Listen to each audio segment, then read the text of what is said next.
Hey friends, Jill here. Welcome to Whispering Willow Farm, and I hope you all are having a happy Monday. This video is one that is very near and dear to me and Nathan. We are showing you the journey of our biggest launch yet as a business. This is a launch that we have been working on honestly for the last year. We've been partnering with a lot of different people who have a special place in our heart, and we just feel really passionate about the work that they're doing and how they are doing it. And in this video, we show you guys the journey of our mugs being made, which I teased this the other day, but here is the final product of our mug. So we take you guys to Old Dog Pottery with us, show you how this is made, let you guys hear their story, and then we head over to one of our local coffee shops when we talk to John and Trina Mitchell, and we show you guys our whole roasting program as we made our own roast and line of coffee. It's called the Morning Harvest Blend. And we also shared their story and why we felt connected to partner with them. And so we hope that you guys enjoy this. So in the past, when we've done launches, I've typically released the video featuring the product, and then that was the launch, right? And then we got feedback that, maybe people who are working full-time, or maybe they didn't watch the video in time, they didn't have access to purchase it and they missed out on a product. And I don't want that, right? We've worked so hard on this. Old Dog Pottery's put so much into this. Our coffee shops put so much into this that I wanted to give you guys the opportunity to set your reminder and be able to grab them, especially with the mugs. We only have 300 of these because that's all that they could do. This was their big end of the year project. And so tomorrow, Tuesday, November the 16th at 10 a.m. Central Standard Time, all of this is going to be live on our website. So make sure that you are setting your reminder if you want to grab one of these as individuals. We're also going to have them as bundles. The link to our shop will be down in the description, but it will not be available until tomorrow at 10 a.m. Central Standard Time. So I hope you guys kick back, relax, and watch a really, really fun video. Hey friends, Jill and Nathan here. Welcome to Whispering Willow Farm. Nathan is over here sipping on his coffee. I am sipping on my spiced tea, and we are about to make a really fun road trip. I've kind of teased around that we have got one of the biggest projects and launches since we've been a business and been on YouTube coming up this month, and we are so excited just to be able to share this with you guys. It has been both of us equally working a lot with a lot of different people, and today we are gonna take you on a little road trip with us. And finally, like, the secret's out. We're gonna show you guys what we've been working on. So I hope that you will also grab your cup and sit back and enjoy the ride.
All right, you guys, Nathan and I have finally made it to Old Dog Pottery, which was our big surprise. We have partnered with some really awesome people, Dale and Leanne, and Old Dog Pottery, you guys hear us mention that. It's where most of my mugs come from, and we have had the privilege to work with you guys, and they are hand making us all of these mugs. That is the video, all the footage that I just showed you guys.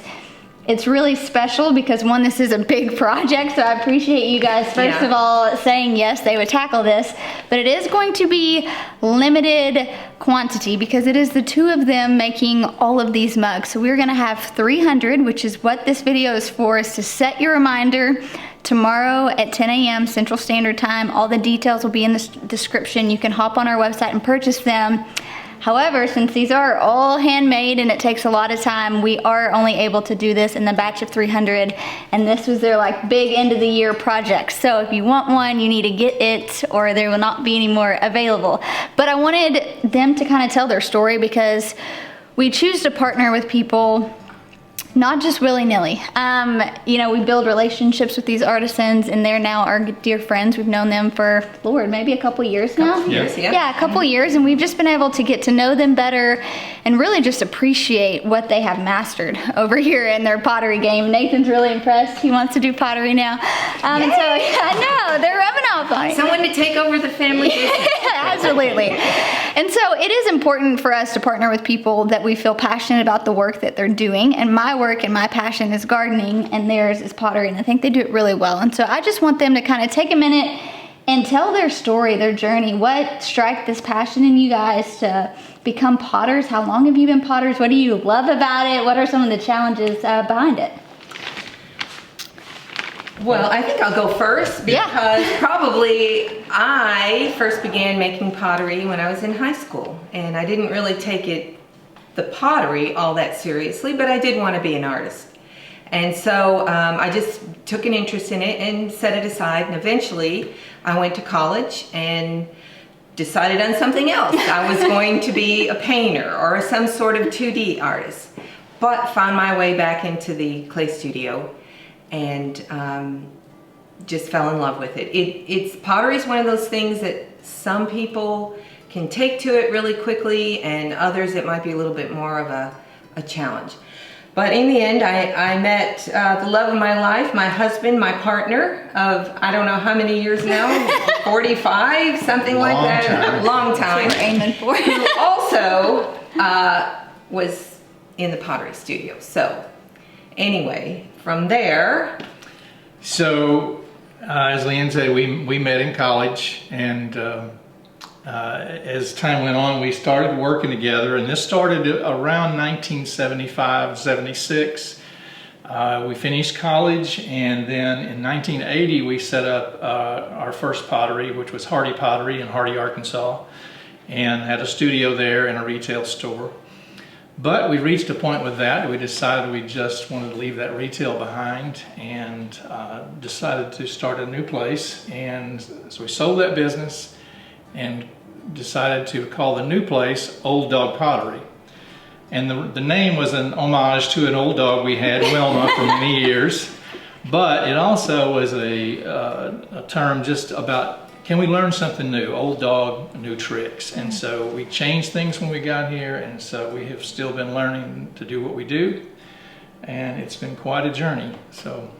One thing I wanted to note too, one, I think it's really cool that you guys have been doing this for years, and he still made a comment that they're in a place where they're willing to learn new things, which is something I try to always teach anybody who's watching, no matter how long you have been doing a craft and how much you have mastered it per se, there's still something else you can learn from it. So I really am glad that you said that. That was really neat. I wanted you guys to come and bring you here and see this experience. We've come here and seen you guys throwing mugs, but knowing that you've been working on a project that we've been working for. We've been talking about this with you guys for well over, I mean, almost a year now. And so that's really cool to see this vision that Nathan and I had finally, you know, like partnering and see it come to life is really special, and we're real excited to get to share that with you guys as well. And it was, for Dale and I, it was a lot of fun to do it, wasn't it? It has been fun, Yeah, good. We, you know, the commercial that used to go about the, was it Dunkin' Donuts, time to make the donuts? That's what we've been saying most mornings. Time to make the Time to make them. Time to make the donuts. That's right.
All right, so now we are in your roasting room. You guys just saw he packaged up our coffee, which we are so stinking excited about. But one of the reasons we partnered with them is because we believe in how they are doing things. And so I really wanted you to kind of explain why you got your roaster, what is so cool about it, and why we felt really called to this connection. How they are sourcing their things and roasting them, just kind of an added benefit. So if you can kind of explain that to my viewers about all the farms and things like that. Yeah, so if you've been in the, if you're in the coffee business for any length of time, you realize at some point that you've got to start roasting your own beans. Yeah. Because you like do everything you can to tighten up all the profit and loss numbers and everything, and then you realize, okay, we're spending the most money on coffee beans. Yeah. So the thing is, we started right out of the gate using one of the nation's top coffee roasters, and in order to like go and do our own, we would have had to admittedly like taken steps backwards. Yeah. That doesn't align with our values. I mean, our values are like to source excellence and provide excellence to our customers, and so we wanted to continue on that trajectory. And so what we did is we had to wait till we found the right roasting technology, which we found in this Bellwether roaster. It's an all-electric roaster. It's very automated. Everything's very techy. All the roast profiles are built in. So we tell it, hey, these are the coffee beans we're using. We want it on this roast profile, and we hit a button and it kind of does it. And the great thing about the technology is it's consistent every single time, which is important to us. And so this company that we use also sources the green coffee beans, and so they have very meticulous records on the farms and the families that are involved in those farms. And so we know all their stories. We know how the coffee we buy impacts those families and those communities, which is very important to us as well. Yeah, and that was one thing when I came over here, I guess a couple weeks ago, and he was showing me the whole process. There's like, it's hooked up to an iPad, so it's very technology based, which I'm not really that good at, but he clicked a certain type of roast, and literally I saw the farm and it told me, you know, their entire story, and for me, I instantly become connected, and so I think that that's really awesome that you guys are doing that. Yeah. All right, friends, Nathan and I have made it down to our favorite local coffee shop. You guys just saw a bunch of B-roll from these lovely people making some coffee and a fun project we've been working on. They have been roasting us our own private line of coffee, which we are so excited about. But we are too. Yeah, it's just Super really cool exciting to be able to collaborate. So this is John and his wife Trina with Zeteo Coffee here in Conway, Arkansas. We've been talking about this for a few months now, and it's really cool just to be able to put it in motion and see it come to play and see our vision kind of come to life. You hear Nathan talk about his men's group often. John is a large part of that, and they're really good buddies, and so it's been fun to have our families kind of collaborate on this. But there's a lot of different coffee shops in town, right? Like there's a lot of different places to go to, but we're drawn to you guys for several reasons. One, you're our friends, and you guys are good, solid people. But two, the mission behind what they do, Nathan and I really stand for, and we can get behind that. A business and even just people that have values and they want to leave a place better than they found it. And for me, that's out in the garden, right? Like I want to steward the earth well. I want to leave that better than when I got it, and I want to leave it better for someone else. And now you guys are stepping into your craft, and it's the same thing. You want to create something and you want to leave the space better. And so I really want you guys to kind of tell your story and your mission behind how Zeteo got started, what you guys are doing here, who you're partnering with, and why this is kind of the way you're stewarding your stuff well. Wow. Go on. This could be a really long video right now, but I'll try to like do the abbreviated version. And Trina, you can interject. I always do. Wherever you want to. I always do. But you know, just like gardening and what you do is a lot about like self-sustainability and independence and like freedom and expression, all that. I think that's exactly why Zeteo and just my journey in entrepreneurship came about, because I did the corporate thing. I did the corporate grind for 15 or so years before we jumped into this. And I just realized like I needed that independence. Like I wanted to have some say-so over what I did. I wanted to do something that was self-sustaining. And that's how Zeteo really sort of like originally birthed in my mind. You know, we've been in business for about 6 years here in Conway. We've had several locations come and go a little bit, right? Through the like last couple of years, which is fine. It's like God's provision. Like we know that he's taking care of us. But it's really been an exciting journey. But yeah, it came, you know, Zeteo came from me just being discontent in the corporate world and me becoming restless and just wrestling with that, right?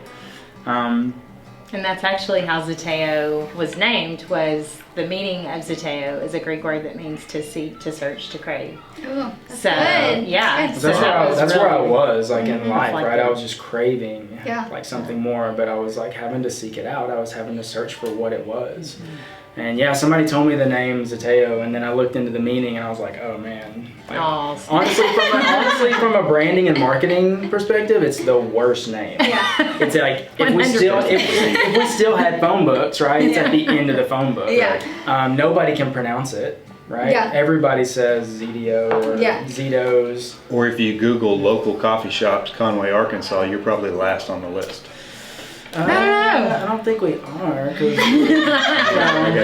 because people search us and find us. But it's all about rating. But I know you right? If Google was the phone book, Right. Yes. I got you. No, but it is interesting. It definitely, the name Zeteo has a story along with it. So people often ask, what does Zeteo mean? Like, why did y'all, it's a conversation starter. The really cool thing about that too is that then you have this opportunity, right, where you can tell your story, but you can also encourage someone else in the fact of like, hey, I had to like wrestle around with this, like being discontent. Yes. I found this one word that really stuck out to me, but then you did it. You acted upon it, and now you have this really successful coffee shop. And so I think that that's really cool too, is you can use this as a way to encourage and kind of just inspire someone else. Like, if you have that itch, you have that craving, do something about it. Yeah. You just have to take steps forward. Yeah. It was definitely it wasn't an overnight thing, and it never is, but like from start to finish, I think from like onset of the dream to opening was like a 10-year process. Wow. I mean, and when we think back to that time, you can just see how it developed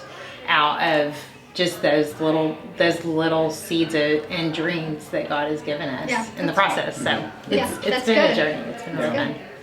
Yeah, so I mean, I think you asked about the mission, right? Like kind of what is it we're trying to do.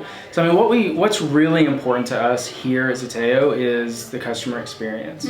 And so what our mission essentially is to like create an exemplary, which is a kind of a big word. I kind of had to like look that up and make sure it was really a word. It actually is a word. But approachable specialty coffee experience. So I think a lot of people go into specialty coffee shops and they're super like nervous and kind of uptight. They don't know if they're going to order wrong. And so we coach our staff a lot on just like meeting people where they're at. Like, let's ask them questions that sort of like break things down a little bit and makes them feel comfortable. We want to be approachable.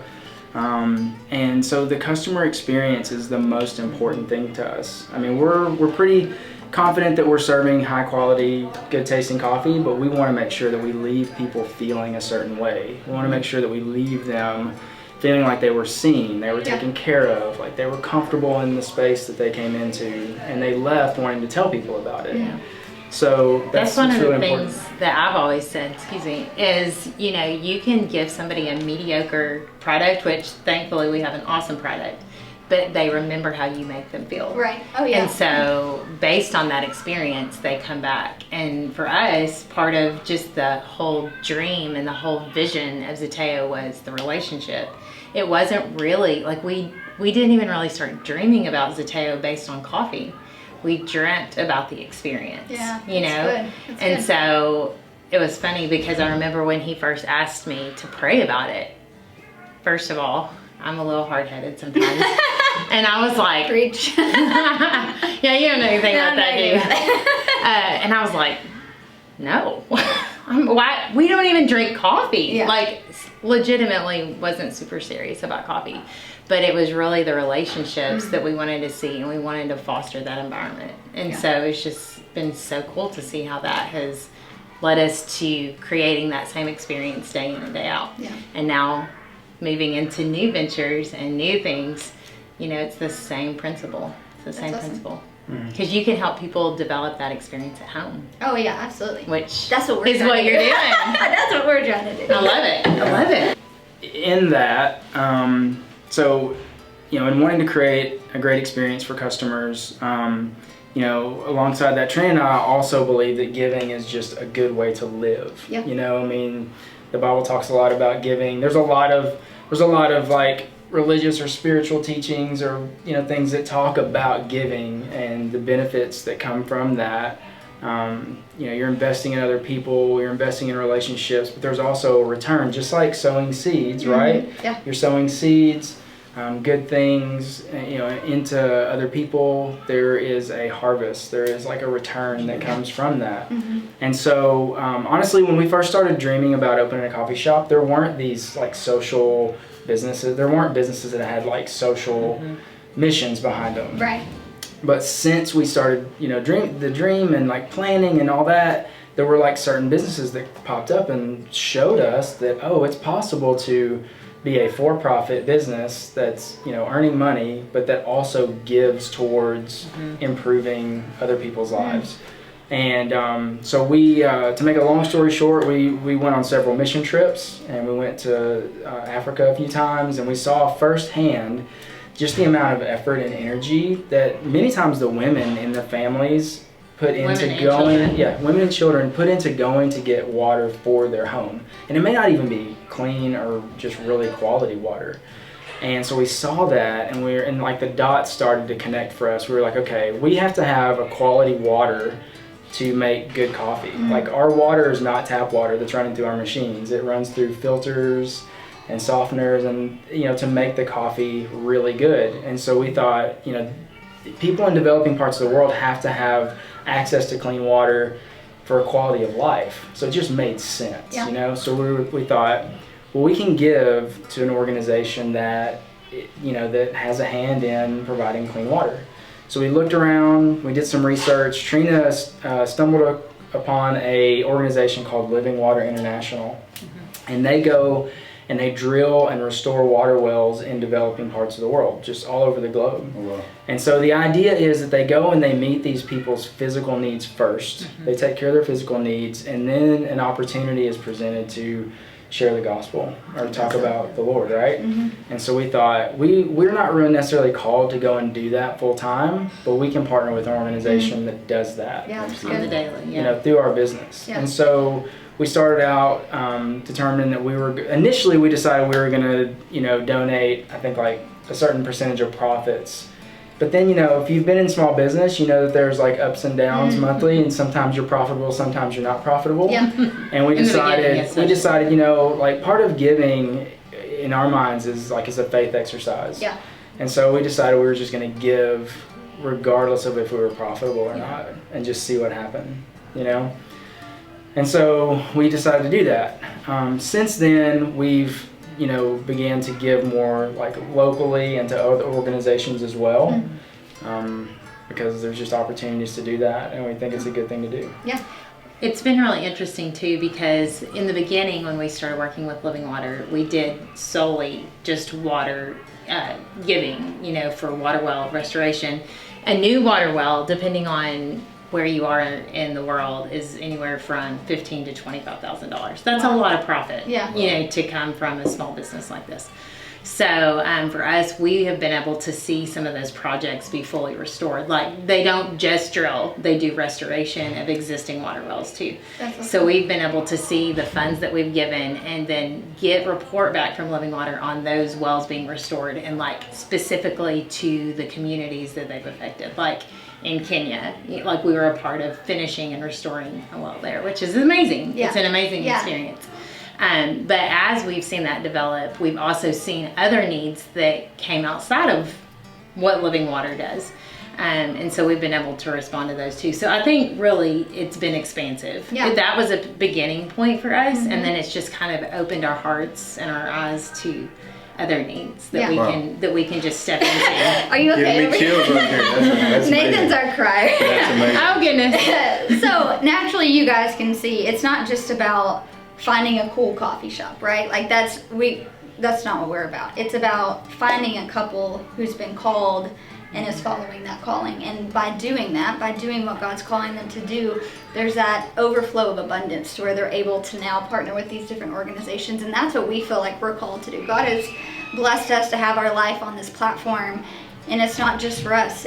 There's this overflow of abundance, and we want to share that abundance and be able to partner with people and just agreeing with what you guys do. Like, this is our favorite coffee shop, but even if it wasn't, like, I support you guys enough to where this makes sense. And so we are excited that you guys have done this for us. If you want to grab a bag of that, we have whole beans and ground. We will actually continuously be carrying this coffee. Unlike the pottery mug that is a limited edition, we will always keep the coffee in stock on our website, and there will be a link down below. Also, there will be a link to their Instagrams, their Facebooks, their website if you guys want to go check them out as well. But thank you guys for letting us come hang out with you today and kind of interview Trusting you. us on this project. Absolutely. It's so We awesome. wouldn't have trusted anyone else. That's right. Yeah. Bye, guys.